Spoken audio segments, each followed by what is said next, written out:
గురుగారు, బ్రహ్మదేవుడికి సుగ్రీవుడు మనవడవుతాడు అని అంటారు. వారిద్దరి మధ్యన ఆ బాంధవ్యం ఎలా ఏర్పడింది? బ్రహ్మదేవుడు సృష్టి ప్రారంభించిన మొదట్లో సంకల్ప సృష్టి చేశాడు. అంటే అనుకుంటే జన్మ వచ్చే విధంగా అలా చేసిన సంకల్ప సృష్టిలో ఉద్భవించిన వాడే వృక్షరజుడు. ఈ వృక్షరజుడు ఒకసారి స్నానం చేయటం కోసం ఒక సరస్సులోకి వెళ్తాడు.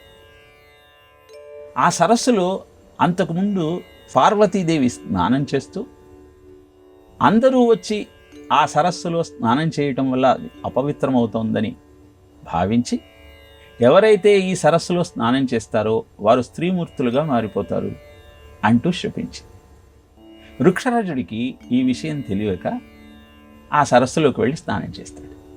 వెంటనే స్త్రీమూర్తిగా మారిపోతాడు. అద్భుతమైన సౌందర్యంతో విలసిల్లుతున్నటువంటి ఈ వృక్షరజుడిని చూసి ఇంద్రుడు మోహిస్తాడు. ఆ కారణంగా వాలి జన్మిస్తాడు.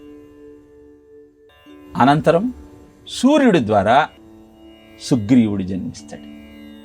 నిజానికి దశవర్ష సహస్రాణి దశవర్ష శతాని చ వత్స్యామి మానుషే లోకే పాలయన్ పృథివీమిమాం అని శ్రీమన్నారాయణుడు దేవతలందరి ముందు వాగ్దానం చేస్తాడు. రావణాసురుడి యొక్క బాధ నుంచి మిమ్మల్ని రక్షించటం కోసం నేనే 11,000 సంవత్సరాలు ఈ భూమండలం మీద నివాసముండి ధర్మాన్ని పరిరక్షిస్తాను అని చెబుతూ అభయం ఇచ్చిన తరువాత బ్రహ్మదేవుడు దేవతామూర్తులనందరినీ వానరులుగా జన్మించమంటూ ఆజ్ఞాపిస్తాడు. అలా ఇంద్రుడి అంశగా వాలి, సూర్యుడి అంశగా సుగ్రీవుడు జన్మిస్తారు. ఇలా జన్మించటానికి ఒక నిమిత్తం కావాలి కనుక వృక్షరజుడి ద్వారా వాలి సుగ్రీవులు జన్మించారు. అందుకే కుంభకర్ణుడు ప్రజాపతిస్తు పౌత్రస్త్వం వృక్షరాజసుతః